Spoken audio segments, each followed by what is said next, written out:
Нәтиже сабақ. Өлеңді оқы және оның не туралы екенін анықта. Анамдай асыл мектебім, құшағы нұрлы көктемім. Өмірдің аттап өткелін қойныңда өсіп көктедім. Бағыңда құстай сайрадым, қырыңда гүлдей жайнадым. Сәулетті дарқан бесігім, тербеліп жүрмін осы күн. Қай қатардағы сөз өлеңнің аты бола алады? Бірінші, мектебім. Екінші, бесігім.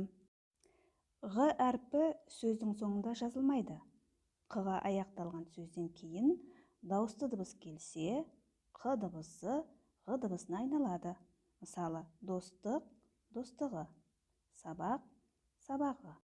Жоғарыдағы ережеге сәйкес, құшағы, бағы сөздеріндегі ы әрпін алып тастап жазып көр.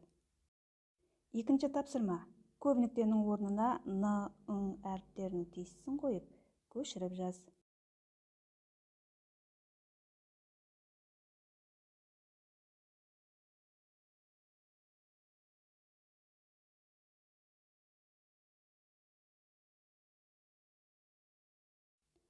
Балалар, үшінші тапсырманы орындау үшін мына ережені мұқият тыңдайық.